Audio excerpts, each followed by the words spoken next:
내용을 너무 잘 하시니까 너무 샅샅이 파헤치시는 것 같아요. 아 마지막 거는 방송 나가면 안 돼. 그거는 우리 좀 그죠? 노하우니까. 그건 그것까지 내보내면 안 될 것 같은데. 네.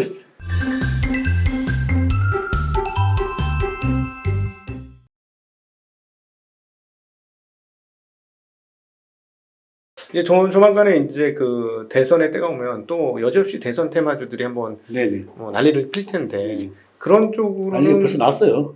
네 일부 네 많이 올랐죠. 일부가 아니라 지금 벌써 난리가 종목별로 계속 돌고 있어요. 네네네. 근데 그런 것들도 조금씩 하시나요? 하는 게 아니라 저는 이제 가지고 있다 보면은 아 와. 와가지고 그 물결이 오는구나, 나한테. 와가지고 뭐 대선이랑 엮여가지고 그냥 뭐 날라가요. 그래서 날라가면 좀 날라가면 이랑 실적이랑 상관없으니까 좀 팔아주고 네. 상관없이 갈 때는 그래서 일부러 뛰어드시는 건 아니. 그렇죠. 일부러 뛰어드는 건 아니고 네네. 워낙 그 커버리지하는 종목들이 좀 꽤 되다 보니까 가지고 있는데 네. 그 형님들이라고 하나 세력들이 재료를 가지고 와요. 재료를 가지고 와서 자기들이 갖다 붙여요. 네. 뭐 세력님들 감사합니다. 네. 대신 그래서 회사가 좋은 회사를 들고 있으면은 네. 꼭 먹고 안 먹고요. 그리고 어떤 데는 최근에 뭐 보상도 주고 이익이 그렇게 늘어나고 매출도 늘어나는데 또 뭐 이렇게 테마에 엮여가지고 이렇게 올라가는. 네. 그래서 뭐 꼭 먹고 안 먹고. 네. 지금 우리 배 대표님께서 말씀하신 좋은 기업이라고 함은 자산이 건전하고 순자산 가치가 높으며 여기서 순자산 가치가 높다는 건 주가 대비 높다라는 말씀이신 거죠. 그렇죠. 뭐 예를 들면 뭐 PBR로 따지면 뭐 네. 1, 2화는 돼야 되겠죠. 네, 그러니까 1, 2화. 이 회사가 지금 총 자산 가치 갖고 있는 게 5천억인데 주가 시가총액은 뭐 한 2천억. 네네. 뭐 이런 회사들을 첫 번째 찾으신다는 거고, 네, 그렇죠. 그 다음에 매출이 증가하고 있는 기업을 네네. 그 중에서 매출이 증가하고 있는 기업을 찾으시는 것이고, 또 그 중에서 이익도 증가하고 있는 기업을 찾는 것이고, 네네. 가능하면 이익률도 이익은 안 올라도 매출액이 증가하는 기업이 오히려 그렇게 사목이 좋을 때가 많아요. 오히려 이익을 너무 보다 보면은 네. 싼 주식을 못 살 때가 많아요. 이익률은 이익 나은 게 이익률도 그렇게 벌써 나기 시작하면 그때가 이제 이익률이 이제 나기 시작하면 주가는 벌써 반영이 돼 있죠. 그렇죠. 이미 나면 그렇고 마이너스에서 플러스 날 때는 사람들이 의혹해서 고기가는 작은 턴어라운드의 기회를 주는 거고. 투자를 해가지고 보면 회사에서 오히려 뭐 투자 활동 현금 흐름이 막 이렇게 늘어나고 그렇게 투자를 하고 다음번에 이제 오히려 이익 많이 날 수 있는 그런 기업들. 그럼 여기서 요 부분은 그거예요. 설비 증설을 해서 투자 설비 증설로 인해서 돈이 나가니까 흑자가 안 나죠. 제대로 그러니까 제대로 수익이 안 나요. 돈이 나갔는데 그걸로 캐파가 증설됐어요. 그래서 이게 이제 그 셋업이 되고 돌아가서 그러면 갑자기 매출액도 늘고 그다음에 한 타임 더 지나면 이익도 증가하는 거죠. 그런 기업들을 좋아하신다는 거죠. 그렇죠. 지금은 안 드러나지 오히려. 전혀 안 드러나지. 그죠. 이익이 줄을 테니까 오히려. 줄죠. 그래서 뭐 재무 활동도 오히려 재무 활동 현금으로 하면 늘어날 수 있고. 네. 참고로 말씀드리면 약간 정확한 예는 아닙니다. 2차 전지 그 소재 관련주들이 처음에는 그냥 갖다 쏟아 부었어요. 근데 여기는 조금 빨리 테마가 붙어서 좀 빠르게 붙었는데 이런 거죠. 그러니까 계속 공장 짓느라고 이익이 안 나는 거야. 그런데 그때 주가도 안 올라. 그런 기업들을 사신다는 그런 말씀이신 거죠. 네. 그래서 이제 하여튼 눈에 띄면 벌써 많이 올라가 있다고 보시면 돼요. 네, 그렇죠. 그거를 눈에 안 띌 때 어떻게 잡아내십니까? 감도 많은 것 같기도 하고 초기죠. 일단은 뭐 물론 산업별로도 볼 수도 있지만 이 섹터에서 이 섹터 될 거야 보면은 그 중에서 이제 고르다 보면은 그런 종목이 나오죠. 그러면은 이제 최근에 좋게 보시는 게 뭐 우주항공이라든가 이런 것들 좋게 보시는데 그럴 수 있다라는 거죠. 그래서 지금 많이 올라도 우주항공 이런 것들이 이제 지금 현재는 안 나와도 앞으로 날 수 있는 기업들은 나올 수 있다고. 근데 그런 기업들에는 예를 들어 지금 얘기가 나왔어요. 우주항공 같은 경우는 이익이나 매출 성장은 나오고 뭐 이익이 안 나오고 그럴지라도 이미 밸류에이션이 높은 PR이 상당히 높은 경우가 있잖아요. 그렇죠. 그런 건 하십니까 안 하십니까? 할 때도 있고 안 할 때도 있는 것 같아요. 근데 안 할 때가 많고 밸류에이션이 너무 높으면 안 할 때도 많고. 이제 할 때는 그래도 지금보다도 더 가능성이 있다고 생각할 때는. 예를 들어 매출이 지금 이게 아니고 한 두세 배 이상 커진다. 그렇죠. 지금 뭐 예를 들어 PER 30배라도 그렇죠. 내년에 많이 날 수 있다. 그게 예를 들면 뭐 카카오 같은 뭐 이런 거겠죠. 그러니까 매출 증가폭이 워낙 크게 나와가지고 한 2년만 지나면 현재의 높은 PER 배수가 현재 주가 기준으로 따져서 미래 매출을 땡겨오면 이 10으로 떨어져. 그렇죠. 그러면 난 투자할 수 있어. 네네. 뭐 이렇게 된다는 네네. 말씀이신 거죠. 네네. 네. 구독과 좋아요, 알림 설정, 골드 버튼을 향하여. 자, 이제 이 시간부터는 시장 이야기를 조금 해보도록 하겠습니다. 네. 저는 요즘에 이제 그 2021년 하반기에 들어서면서 가장 특징적인 흐름이자 또 걱정되는 흐름 중에 하나가 신규 상장, 소위 말하는 IPO가 어마무시하게 이루어지게 된다는 거죠.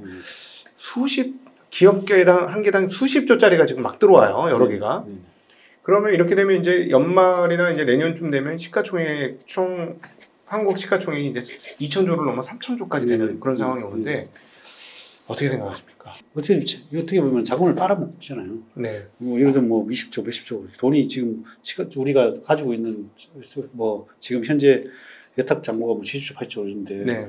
이거 뭐 20조씩 빨아들이거든요. 그렇죠. 한 기업당 뭐 20조 내외, 뭐 30조 내외 이런 시총이지만 어쨌든 네. 몇 조씩 계속 빨아들일 거 아니에요. 네. 뭐 옛날에는 솔직히 그 큰 기업들 상장하고 나면 주가가 주가가 아니라 시장이 안 좋았어요. 네, 대표적으로 삼성생명 이런 거. 맞아요. 시장이 네. 당분간 안 좋아요. 자금 네. 다 빨아먹어 버렸어요. 네, 네. 근데 지금은 그래도 워낙 자금 유동성이 좋으니까 네. 이렇게 상장을 해도 음흠. 뭐 계속 무상향인데 네. 하여튼 뭐 정시에는 저는 악재라고 봐요. 네. 그렇죠. 근데 그 사실은 지금 장기로 이제 투자 경력을 갖고 있는 그 투자자들이 조금 예상을 빗나가고 있고 조금 그런 측면에서 일정 부분 당황하고 있는 것은 뭐냐면 소위 말하는 머니 무브, 개인들의 자금이 이렇게까지 많이 들어올 거라고 상상을 못했지 않습니까? 그렇죠. 진짜 거의 지금 뭐 좀 열풍인 것 같아요. 네. 그러니까 평생 저희가 투자 인생에 있어서 이렇게 많은 자금이 들어온 건 처음이잖아요. 지금. 그렇죠. 자금은 처음인 것 같아요. 자금은 처음인데 약간 IMF가 아니고 참 그때 IT 버블 때. 네. 2000년, 99년, 2000년. 그때 뭐 좀 조금 가는 것 같아요. 예, 그러니까 그때의 그 어떤 과열 양상은 아직은 안 왔는데, 네, 과열 양상 안 왔는데 뭐 네. 그만큼 이렇게 사람들이 참여도는 좋아진 것 같아요. 예, 참여율은 좋아지고, 그러니까 사실은 만약에 그 정도의 과열 오면은 그만둬야 되잖아요. 그래서 그때는 사실 뭐 묻지마 투자였죠. 그 당시에는 뭐. 매우 비이성적인 과열들 네, 이런 게 네. 나타나면. 근데 지금 그럼 좀 어떻게 보십니까? 저 식당 같은 데 가보시면 옆에서 막 삼삼오오 식사하면서 뭐 배당주가 어떻고 뭐 무슨 주식이 어떻고 코인이 어떻고 이렇게 얘기가 나오는데 사실 과거 같으면 탈출을 감행해야 되는 정도의 시그널 아닌가요? 네. 이 정도면? 근데 지금은 이제 어떻게 보면은 그걸로 봐서는 맞는 것 같아요. 시그널로 보면은 시그널이 막 지금 네. 뜨고 있는 건 맞아. 빨간불이 빵빵빵 터지고는 있어요. 그렇죠? 네, 그걸로 보면 맞는데 여러 가지 경기적인 보통 음. 그렇게 뜰 때는 대부분 다가 금리가 인상이 되고 정부에서 하지마 하는 사인을 보내줘요. 네. 그래서 뭐 테이퍼링하고 여러 가지 이렇게 나오는데 네. 그 사인은 아직 하나도 안 나왔잖아요. 그렇죠. 하나도 안 나와서 네. 그리고 또 이 투자자들이 옛날 우리나라는 사실은 여지껏까지 투자에 안 했던 거죠. 네. 뭐 미국은 뭐 거의 뭐 70%가 네. 투자에 뭐 펀드들 참여를 하고 있는데 우리나라는 거의 부동산에만 있었지. 지금 네. 그 자금들이 아직도 많이 뭐 안 들어온 거죠. 우리나라는. 네. 그래서 뭐 그런 거에 비하면은 우려가 좀 덜한 것 같아요. 참고로 그 신영증권의 김학균 센터장이 언급한 바로는 물론 그분이 자료를 보고 얘기를 했습니다만 전년도 기준으로 주민등록상으로 활동성 계좌가 900만 개를 좀 넘는답니다. 근데 우리나라 인구가 5천만이지 않습니까? 그렇죠. 그럼 말씀하신 걸로 따지면 20%밖에 안 되는 거죠. 그러네. 활동성 계좌라고 해도 또 왜냐하면 그게 네. 다 인구가 포함된 게 아니라 내가 계좌를 예를 들면 계좌 그러니까 주민등록으로 상으로 봐서 900만 명이 증권 거래 계좌를 가지고 있다. 900만 명이. 예, 900만 명. 그럼 조금 더 공간이 있어 보이지 않습니까? 그럼 충분하네. 네, 그러니까 뭐 예를 들어 한 1,200만에서 1,500만 그렇죠. 이런 정도로 가면은 진짜 생 과열이 그렇죠. 진짜 나온다. 미국은 70%라는데. 그러니까 뭔가 생 과열이 나오는 상황으로 이 인구를 통해서 또 볼 수 있다. 그러니까 그 사실은 되게 어려운 게 제가 막 옛날에 막 공중파에서 주식 얘기 나오고 일면에 주식 얘기 나오면 그게 끝이에요. 뭐 이런 얘기를 했었는데 요즘은 자주 나오지 않습니까? 그러니까 과거 기준으로 보면 시그널들은 이미 빵빵빵빵 터져 있어요. 앞선 순서에서 얘기를 잠깐 하셨지만 2000년도 IT 버블 때는 사람이 객장에 정말 극장처럼 꽉 있었는데 2007년 고점에서는 그만큼 사람이 없었더라. 그래서 고점 있는 게 실패했는데 지금은 반대 상황인 거죠. 이 정도로 주변에 주식하는 얘기가 많이 들리면 옛날엔 고점이었는데 고점 같은데 이상하게 고점이 안 오는 아주 그 신기한 상황들이 지금 연출되고 있다는 거죠. 그런 측면에서 보면 일단 저금리 말씀하신 대로 저금리가 유지가 되어지고 있고 여기서 금리가 올라가도록 옛날만큼 많이 올라갈 것 같지 않다. 이런 상황들이 자금 이탈을 막고 있는 그런 요소가 아닌가. 그렇게 생각하고 정리해볼 수 있을 것 같죠. 그리고 물론 실적도 받쳐주고 지금. 예, 실적도 그렇죠. 올 연초 2021년도 연초에 저희가 코스피 기준으로 생각했던 EPS는 한 130조 내외. 근데 지금은 뭐 12개월 포워드이긴 하지만 한 170조 수준까지 지금 올라오고 있는 거니까 이익 규모도 과거보다는 많이 늘었습니다. 그래서 PER 배수가 저희 나라가 한 15배면 피크였는데 오히려 15배에서 지금 떨어지고 있어요. 기업이 실적을 발표할 때마다 떨어져서 한 12배 정도 수준까지 내외로 떨어진 그런 흐름이다. 네. 그리고 또 하나 이제 아까 이제 IPO 상장 말씀을 여쭤봤는데 이제 그 장외나 벤처 투자도 하시니까 따지고 보면 장내 장외 다 해보시니까 장내가 쌉니까? 장외가 쌉니까?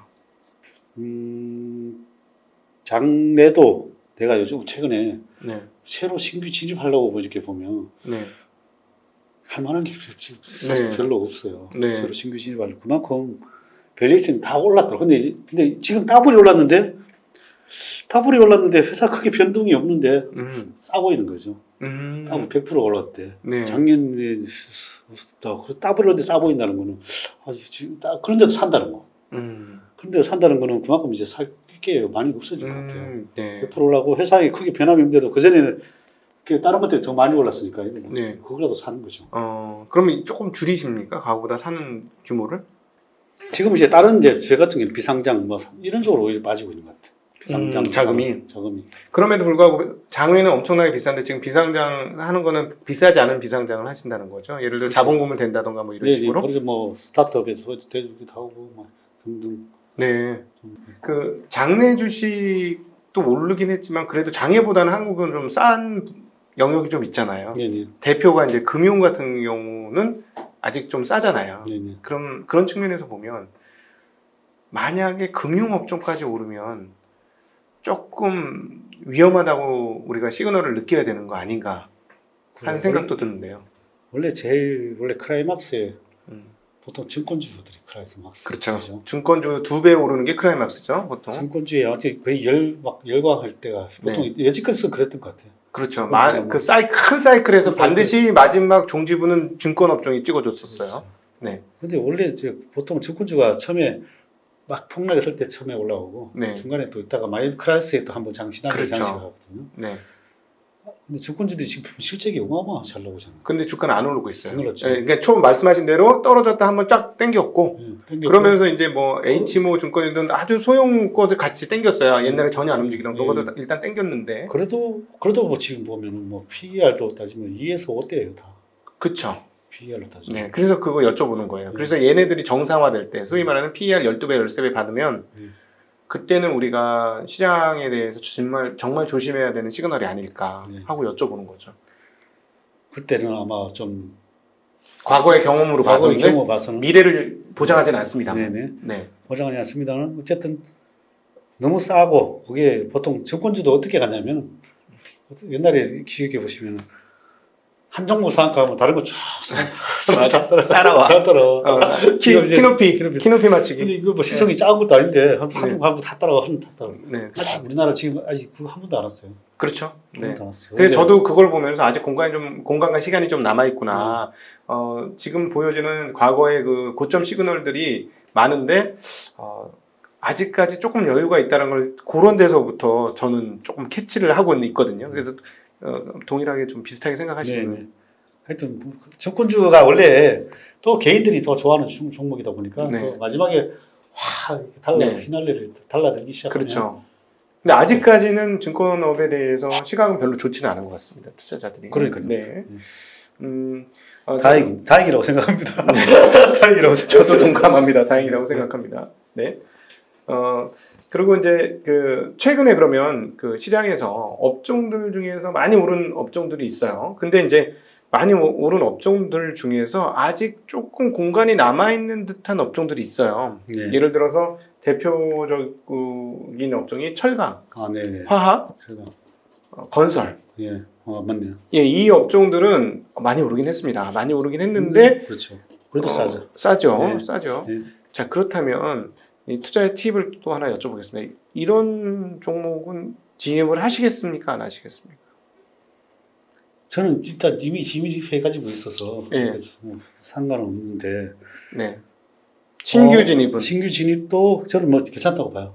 음. 지금 자리에서는. 네. 왜냐하면 뭐 보통 저는 이제 파동 이론으로 대입을 하는데 네. 어떤 거는 이제 오파동 다 간 것도 있고 얘들은 뭐 아직 오파동 구간이 충분히 남아 있다. 네, 네. 그러니까 이미 한 반절은 올랐는데 반절은 남아 있다. 네, 네. 쉽게 얘기하면. 예. 그래서 좀 저는 상승 여력이 남아 있다고. 그래서 네. 이런 것들 괜찮게 보고 있습니다. 저는 괜찮게 봅니다, 저는. 네. 근데 이제 다른 업종들은 이제 뭐 예를 들어 참 좋은 엔터 네. 뭐 이런 쪽은 가격 상승폭이 상당히 크죠. 그렇죠. 상승폭이 크니까 이게 보면 항상 이렇게 장이 좋을 때 오면 이게 성장주들이 먼저 가고 또 가치주들 따라 붙고 네. 일당을 계속 하면서 가더라고요. 네네네. 그래서 가치주들이 또 최근에도 많이 올라왔잖아요. 네. 올라왔다가 다시 이제 최근에 뭐 다시 성장주들이 조금 움직이는 있는 양상인데 또 그거 하고 나면 또 가치주들 또 따라오고 네. 그렇게 가지 않을까 생각하고 있습니다. 자, 그러면 개인들이 이런 데서 덜 다치려면 안 오른 쪽으로 가야 되는 게 맞기는 한데 네. 도대체 개인들한테 여지껏 그 유튜브에서 나온 적이 없는 언제 투자를 그만둬야 되겠습니까? 개인들이 자꾸 투자 시점을 맞춰달라 그러거든요. 네. 근데 그러면 투자를 그만둬야 되는 시점을 찾으라고 말씀해 주시겠습니까? 아니면 다른 방법을 말씀해 주시겠습니까? 투자는 사실 그만두는 게 아니죠. 네. 잘 못 그만두는 것 같아. 네. 존리 대표님 말씀 투자를 계속 사서 모으는 거지. 뭐. 네네. 그게 또 저는 맞을 수도 있다고 생각해요. 근데 회사가 좋은 회사는 계속 가져가고 그 대신에 저는 이제 원래 또 시장을 좀 잘 이렇게 보는 편이다. 봄, 여름 시장이 하는 게 4개가 다 있어요. 네. 봄, 여름, 가을, 겨울이 있다 보니까 네. 또 아까 얘기했다시피 남들이 열광하고 또 결국은 무슨 일이 생기냐면 나라에서 각 정부에서 하지마 하는 정책이 펼쳐질 거예요. 네. 하지마 할 때 안 하면 되는 거예요. 하지마라는 게 뭐예요? 사인이. 금리 올리는 거. 그렇죠. 네. 금리 올리는 거죠. 금리를 계속해서 올리는 거예요. 그게 하지마 그것도 여러 번 나와야 돼요. 하지마. 우리 보통 부동산 그렇잖아요. 하지마 하는데 열광을 하는데 뭔가 정책 계속 나오돌아 가잖아요. 네네, 그렇죠. 그런데 이제 그때 한번 보통 뭐 최소 3번 뭐 금리로 따지면 그렇고 최소 3번은 뭐 아니라 이거는 금리를 보통 보면은 나는 뭐 2% 이상 3%까지도 뭐 들고 가도 되지 않을까. 2% 네. 3% 네네. 뭐 그 정도까지는 들고 가자. 네. 뭐 이렇게 생각하고 있습니다. 네. 네, 오늘 여러분들과 함께 아주 즐겁게 레스몬 TV 신사옥 이전 기념으로 투자자 배진하는 누구인가의 시간을 가져보았습니다. 여러분 덕분에 제가 나팔을 불었습니다. 그래서 덕분에 우리 그 배진환 대표의 투자 노하우가 무엇인지 이렇게 알게 되어서 얼마나 기쁘고 즐거운 시간인지 모르겠습니다. 함께 해주신 분들께 진심으로 감사드리고요. 몇 번씩 돌려보시기를 좀 추천드립니다. 굉장히 중요한 노하우들이 몇 개 나왔거든요. 그래서 여러분들이 투자에서 성공하고 싶다면 이 노하우를 얼마나 빨리 내 것으로 만드느냐가 핵심 중에 하나다라는 말씀을 꼭 드리고 싶습니다. 그리고 가장 빠른 성장은 성공한 사람의 길을 따라가는 것이 가장 빠른 성공이기 때문에 오늘 제가 와서 감히 그런 그 성공의 흔적들을 좀 훔치기를 했다. 이렇게 봐주시고 제가 훔친 이 노하우들을 여러분 같이 정말 귀하게 공유하는 시간이었습니다. 이게 옛날 같았으면 얻을 수 없는 정보예요, 진짜. 정말 이 유튜브 시대의 혁명이다라고 표현할 수 있을 정도 이거 정말 대단한 내용들이 여러분에게 나갔으니까요. 이 부분들 여러분 꼭 자기 걸로 만드셔서 우리 훌륭한 금융의 전사들이 되시기를 부탁드리겠습니다. 긴 시간 함께해 주신 배진환 대표님 감사합니다. 감사합니다. 예, 그리고 초대해 주셔서 감사합니다. 네. 이상 진행에는 각도기 곽상준 그리고 해설에는 배진환 대표님 함께했습니다. 네. 인사드립니다. 네. 감사합니다. 감사합니다. 각도기 채널도 응원하겠습니다. 네.